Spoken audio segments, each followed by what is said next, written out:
আসসালামু আলাইকুম রহমতুল্লাহ। সুপ্রিয় শিক্ষার্থীবৃন্দ, মেকানিক্যাল ইঞ্জিনিয়ারিং চ্যানেলের পক্ষ থেকে তোমাদের সকলকে জানাচ্ছি আন্তরিক শুভেচ্ছা। এই ভিডিওটি তৈরি করছি ষষ্ঠ শ্রেণীর শিক্ষার্থীদের জন্য। ষষ্ঠ শ্রেণীর ইসলাম শিক্ষা বইয়ের দ্বিতীয় অধ্যায় ইবাদত এর 41 পৃষ্ঠার বর্ণনামূলক প্রশ্নের উত্তরগুলো নিয়ে আজকে আলোচনা করব।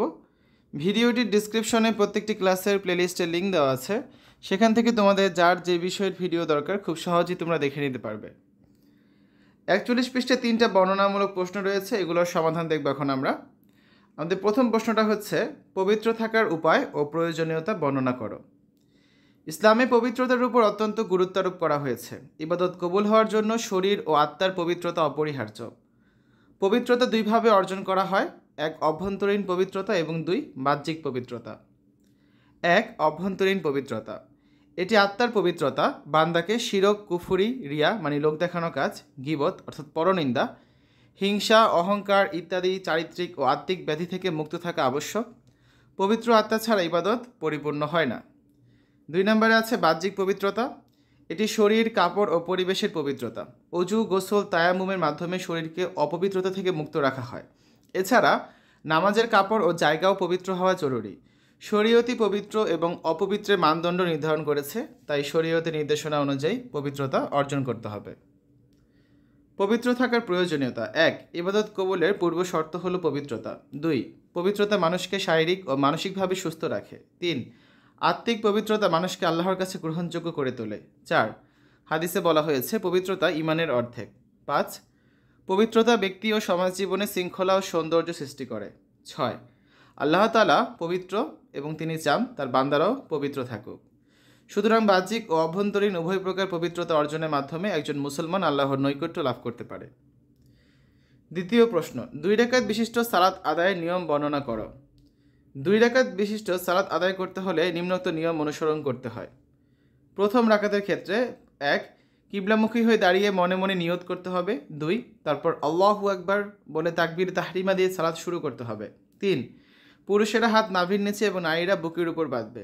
4. তারপর সানা পড়তে হবে। 5. এরপর আউযুবিল্লাহি মিনাশ শাইতানির রাজিম বিসমিল্লাহির রহমানির রহিম বলে সূরা ফাতিহা পড়তে হবে। 6. ফাতিহার পরে যে কোনো সূরা বা আয়াত পাঠ করতে হবে। 7. এরপর আল্লাহু আকবার বলে রুকুতে যেতে হবে এবং 3 বার সুবহানা রাব্বিয়াল আযীম বলতে হবে। 8. রুকু থেকে উঠে সামি আল্লাহু লিমান হামিদা রব্বানা লাকাল হামদ বলতে হবে। 9. এরপর আল্লাহু আকবার বলে সিজদা করতে হবে এবং 3 বার সুবহানা রাব্বিয়াল আলা বলতে হবে। 10. তারপর বসে আবার দ্বিতীয় সিজদাও করতে হবে। দ্বিতীয় রাকাত। 1. দ্বিতীয় রাকাতে দাঁড়িয়ে আবার সূরা ফাতিহা এবং অন্য সূরা বা আয়াত পড়তে হবে। 2. এরপর প্রথম রাকাতের মতো রুকু সিজদা করতে হবে। 3.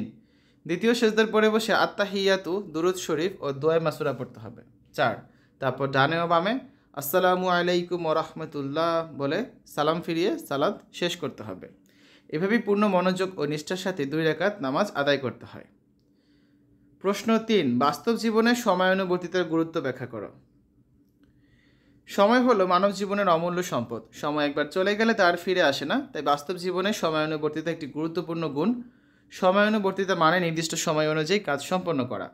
ইসলাম ধর্মে সময়ের গুরুত্ব অপরিসীম। মহান আল্লাহ তাআলা বান্দাদের দৈনিক 5 ওয়াক্ত নামাজ নির্ধারিত সময় আদায়ের নির্দেশ দিয়েছেন। এই নিয়মিত নামাজ মানুষকে সময়ানুবর্তিতা শেখায়। সময়ানুবর্তিতার গুরুত্ব। 1. সময়ানুবর্তিতা একজন মানুষকে সুশৃঙ্খল এবং দায়িত্বশীল করে তোলে। 2. সময় মতো কাজ সম্পন্ন করলে জীবন গতি এবং সফলতা লাভ করে। 3. শিক্ষার্থী সময়ানুবর্তী হলে সে পরীক্ষায় ভালো ফলাফল করে। 4. কর্মজীবী ব্যক্তি সময় মেনে অফিস উপস্থিত হলে কর্তব্য পালন সহজ হয়। 5. সময়নিষ্ঠ জাতি দ্রুত উন্নতি করে। 6. দেশের সেনাবাহিনী সময়ানুবর্তিতা আমাদের অনুপ্রাণিত করে, তারা নির্ধারিত সময়ে প্রশিক্ষণ, ডিউটি, অভিযান ইত্যাদি পরিচালনা করে। 7. একজন মুসলিম যদি সময় মতো নামাজ আদায় করে তবে সে তার জীবনের প্রতিটি কাজে সময়নিষ্ঠ হয়। 8. সময়ানুবর্তিতা শিক্ষার্থীদেরকে ভবিষ্যতে ভালো নেতা, প্রশাসক ও আদর্শ নাগরিক হিসেবে গড়ে তোলে। অতএব জীবনে সফলতা অর্জনের জন্য সময়ের যথাযথ ব্যবহার এবং সময়ানুবর্তিতা চর্চা অত্যাবশ্যক। এই হচ্ছে আজকে আলোচনা। আগামী ক্লাসে আমরা 42 পৃষ্ঠার বহু নির্বাচনী প্রশ্নের উত্তরগুলো সমাধান তোমাদের দেখিয়ে দেবো, ঠিক আছে? আজকের এই ভিডিওটি তোমরা দেখলে ষষ্ঠ শ্রেণীর ইসলাম শিক্ষা বইয়ের 2য় অধ্যায় ইবাদত এর পৃষ্ঠা 41-এর বর্ণনামূলক প্রশ্নের উত্তর। আশা করি আজকের এই ভিডিওটি তোমাদের কাছে ভালো লেগেছে। আমাদের চ্যানেলের অন্যান্য ভিডিওগুলো দেখার আমন্ত্রণ জানিয়ে আজ এখানে বিদায় নিচ্ছি। আল্লাহ হাফেজ।